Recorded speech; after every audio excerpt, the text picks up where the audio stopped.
Hello students, I am doctor Priyanka Joshi. आप सभी का मेरे यूट्यूब चैनल फार्मा जगत के नए एपिसोड में बहुत बहुत स्वागत है। आज का मेरा टॉपिक है रेटिनॉल एंड इट्स बेनिफिट्स।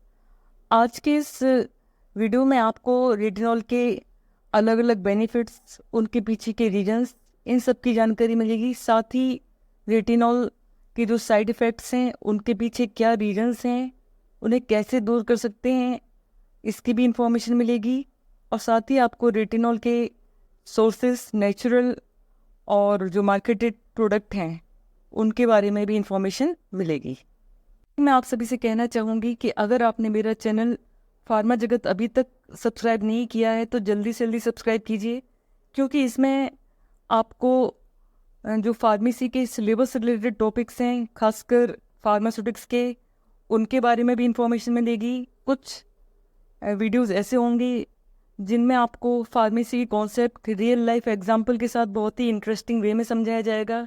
साथ ही आपको रेटिनॉल, ग्लूटाथायोन, जो इस तरह के प्रोडक्ट्स हैं, इस तरह के मॉलिक्यूल्स हैं जो हमारी स्किन के लिए या हमारे ओवरऑल बॉडी सिस्टम के लिए एसेंशियल हैं, उनके बारे में भी डीप नॉलेज मिलेगी।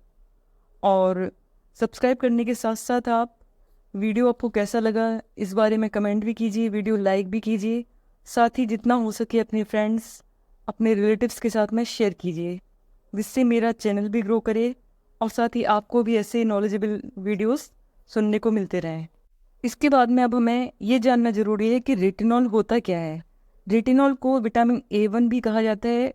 ये एक फैट सोल्युबल विटामिन है और विटामिन A फैमिली में इंक्लूड किया जाता है। इसके बाद में हमें देखना है हेल्थ बेनिफिट्स ऑफ रेटिनॉल। सबसे पहले हम देखेंगे स्किन हेल्थ। रेटिनॉल रिंकल्स और फाइन लाइन्स रिड्यूस करता है और स्किन का ओवरऑल टेक्सचर इंप्रूव करता है। इन एक्टिविटीज़ के लिए कोलेजन प्रोटीन रिस्पॉन्सिबल होता है। रेटिनॉल कोलेजन प्रोटीन का प्रोडक्शन बढ़ाता है। इसके लिए कई मैकेनिज्म रिस्पॉन्सिबल होती हैं जो इस प्रकार हैं। सबसे पहले है स्टिमुलेटिंग फाइब्रोब्लास्ट। रेटिनॉल फाइब्रोब्लास्ट को एक्टिवेट करता है, जो कि कोलेजन प्रोटीन की सिंथेसिस के लिए रिस्पॉन्सिबल है।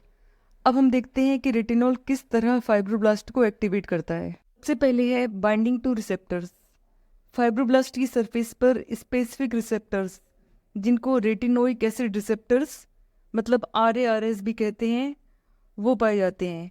तो रेटिनॉल क्या करता है, अपने एक्टिव फॉर्म रेटिनोइक एसिड में एंजाइमेटिक रिएक्शन के थ्रू कन्वर्ट हो जाता है और फिर रेटिनोइक एसिड RARS के साथ बाइंड हो जाता है।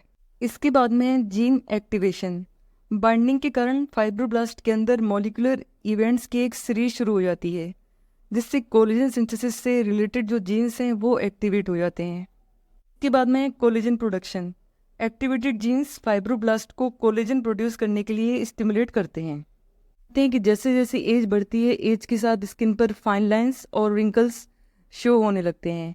रेटिनॉल रिंकल्स और फाइन लाइंस को भी रिड्यूस करता है, और ये काम ये किस तरह से करता है, उसकी क्या क्या मैकेनिज्म है, उनको हम वन बाय वन देखेंगे। सबसे पहली मैकेनिज्म है कोलेजन प्रोडक्शन। रेटिनॉल किस तरह से कोलेजन प्रोडक्शन करता है वो हम ऑलरेडी देख चुके हैं। और कोलेजन प्रोटीन जो होता है वो स्किन की इलास्टिसिटी मेंटेन रखता है, और इलास्टिसिटी मेंटेन रहने के कारण फाइन लाइंस और रिंकल्स के चांसेस कम होने लगते हैं। में दूसरा तरीका है inhibition of collagen breakdown. Skin की इलास्टिसिटी मेंटेन रखने के लिए कोलेजन का सफिशिएंट अमाउंट में होना जरूरी है। अब कोलेजन सफिशिएंट अमाउंट में कैसे रहेगा, इसका एक तरीका तो ये है कि कोलेजन का प्रोडक्शन बढ़ जाए, जो कि हम ऑलरेडी देख चुके हैं। और दूसरा तरीका है कि जो पहले से कोलेजन प्रेजेंट है या जो कोलेजन बन रहा है उसका ब्रेकडाउन रोका जाए। तो रेटिनॉल क्या करते हैं, ऐसे एंजाइम्स जो कि कोलेजन का ब्रेकडाउन कॉज करते हैं उनको इनहिबिट करते हैं, और उन एंजाइम्स का नाम है मैट्रिक्स मेटिलोप्रोटीनेज।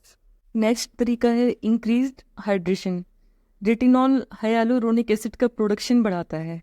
हाइयालुरोनिक एसिड में मॉइस्चर एब्जॉर्ब करने की क्षमता होती है। इस तरह से हाइयालुरोनिक एसिड का प्रोडक्शन बढ़ाकर जो रेटिनॉल है वो स्किन की मॉइस्चर रिटेन करने की एबिलिटी बढ़ा देता है, जिससे स्किन हाइड्रेट रहती है, और हाइड्रेट रहने के कारण उसमें फाइन लाइंस और रिंकल्स के चांसेस कम हो जाते हैं। बाद में improved skin texture. Sun exposure के कारण मेलानिन प्रोडक्शन बढ़ जाता है, जिससे अनइवन पिगमेंटेशन हो सकता है। मतलब पिगमेंटेशन स्किन के किसी पार्ट में ज़्यादा होगा, कहीं कम होगा। रेटिनॉल क्या करता है कि मेलानोसाइट्स की एक्टिविटी को मॉड्यूलेट करता है, जिससे क्या होगा, मेलानिन प्रोडक्शन जो होगा वो कंट्रोल होगा और इस तरह से हमें ज़्यादा बैलेंस्ड स्किन टोन मेंटेन करने में हेल्प मिलती है। हमें रेटिनॉल का जो नेक्स्ट हेल्थ बेनिफिट है वो है सेल रिन्यूअल। अब हमें देखना है कि रेटिनॉल किस तरह से सेल टर्नओवर या सेल रिन्यूअल में सपोर्ट करता है। का पहला तरीका है रेटिनॉल RARS, मतलब रेटिनोइक एसिड रिसेप्टर्स के साथ बाइंड होकर उन जीन्स को एक्टिवेट करता है जो सेल ग्रोथ और डिफरेंशिएशन के लिए ज़रूरी हैं। दूसरा तरीका है रेटिनॉल केराटिनोसाइट्स का डिफरेंशिएशन प्रमोट करते हैं, जो कि एपिडर्मिस की मेन सेल्स होती हैं, जिससे ओल्ड स्किन शेडिंग के थ्रू रिमूव हो जाती है, मतलब झड़ जाती है और उसकी जगह पर न्यू स्किन रिप्लेस हो जाती है। बाद में रेटिनॉल का नेक्स्ट हेल्थ बेनिफिट है acne treatment. Retinol oil production को रेगुलेट करके एक्ने ट्रीटमेंट में यूजफुल होते हैं। देखना है कि रेटिनॉल किस तरह से ऑयल प्रोडक्शन को रेगुलेट करते हैं। रेटिनॉल के थ्रू ऑयल प्रोडक्शन रेगुलेट होने का जो पहला तरीका है वो है नॉर्मलाइजेशन ऑफ केराटिनाइजेशन। केराटिनाइजेशन क्या होता है, एक ऐसी प्रोसेस होती है जिसमें स्किन की जो आउटर मोस्ट लेयर है एपिडर्मिस, वहाँ पर keratinocyte cell keratin protein produce करती हैं और ये जो केराटिन प्रोटीन है वो स्किन का स्ट्रक्चरल बेसिस बनाता है। अब ये जो केराटिन प्रोडक्शन है या केराटिनाइजेशन की प्रोसेस है, ये डिसाइड करती है कि जो स्किन का बैरियर है वो वीक होगा या स्ट्रांग होगा। अगर केराटिनाइजेशन प्रोसेस सही तरीके से नहीं हो रही है, नॉर्मल तरीके से नहीं हो रही है, तो उस कंडीशन में जो बैरियर है वो वीक हो सकता है और फिर क्या होगा, स्किन ड्राई हो जाएगी।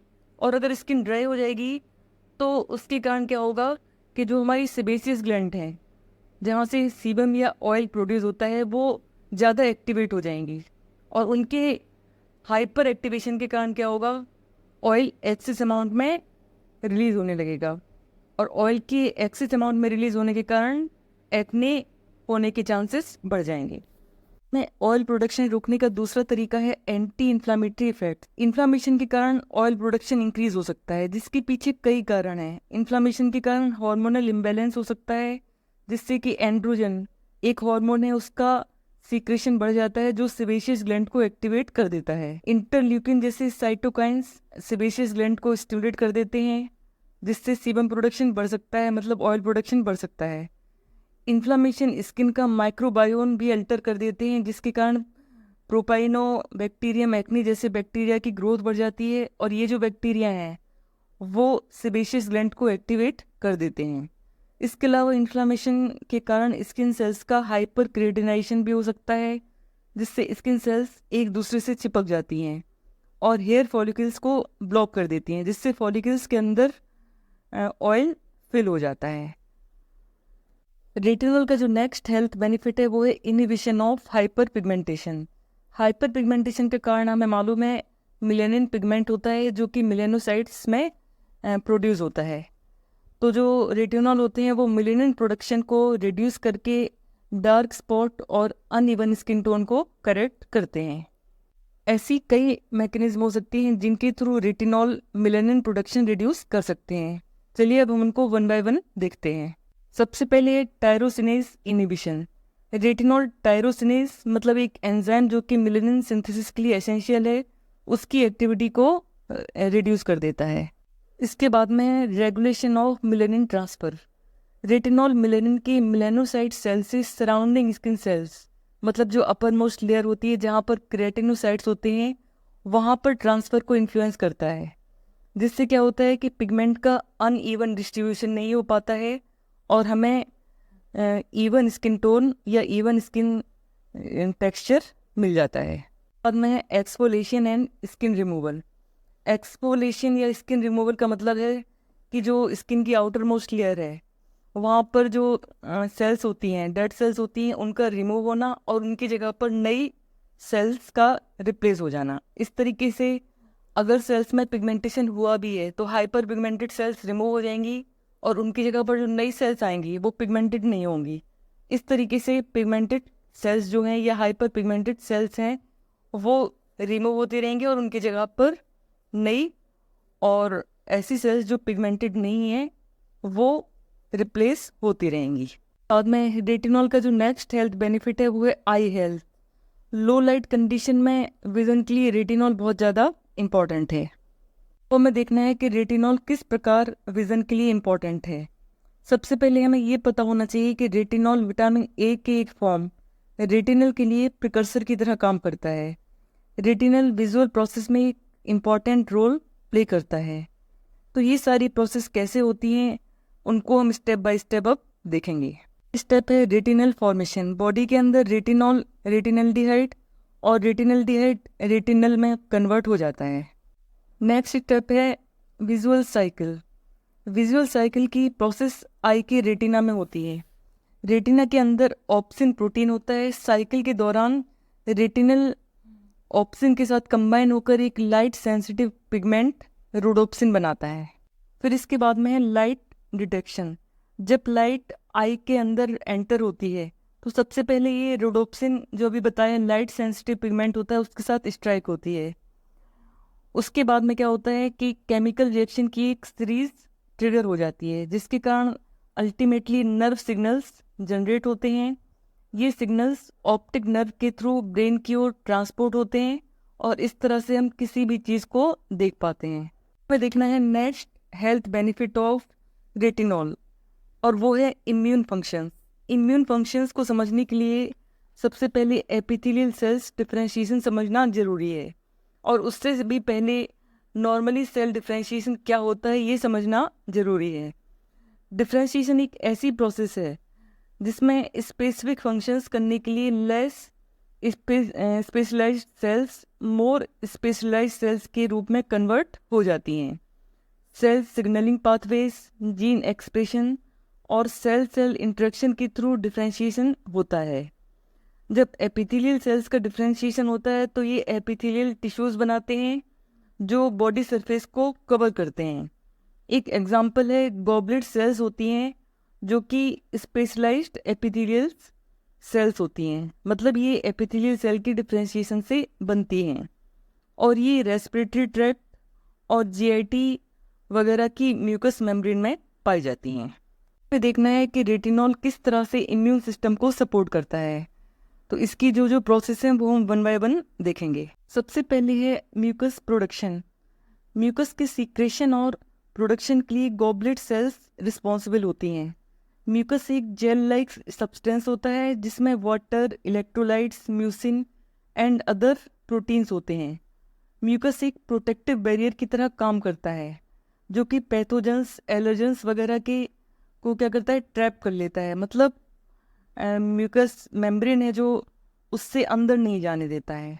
जैसे गॉबलेट सेल है वहाँ पर अगर पैथोजेंस वगैरह एंटर होंगे तो जो म्यूकस मेम्ब्रेन होगी वो मेम्ब्रेन इन सब्सटेंसेस को क्या करेगी, ट्रैप कर लेगी और ये अंदर जीआईटी या रेस्पिरेटरी ट्रैक्ट वहाँ तक नहीं पहुँच पाएंगे।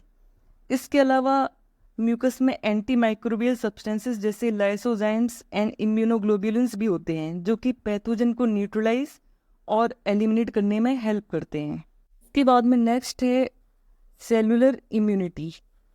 Retinol immune cell particularly lymphocytes के डेवलपमेंट और डिफरेंशिएशन में भी इन्वॉल्व होता है। ये सेल्स बॉडी के इम्यून रिस्पॉन्स के लिए बहुत ज़्यादा ज़रूरी हैं।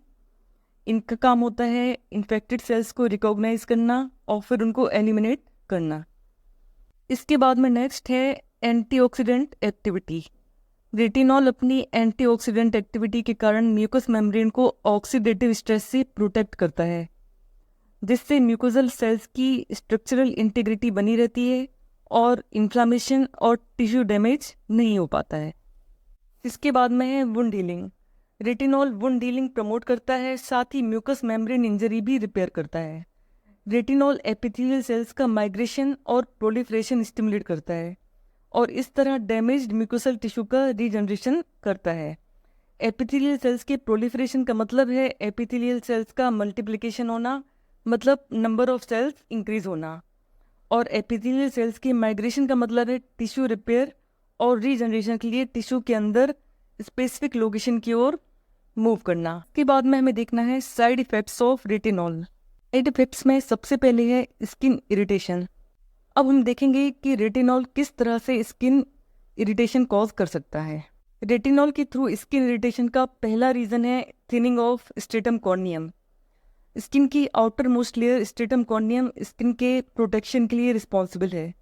रेटिनॉल की एक्सफोलिएटिंग प्रॉपर्टी का मतलब है ओल्ड स्किन सेल्स की शेडिंग होना, और इस प्रॉपर्टी के कारण क्या होता है कि स्ट्रेटम कॉर्नियम थिन हो जाती है, और जिस कारण से स्किन इरिटेशन के लिए ज़्यादा ससेप्टेबल हो जाती है।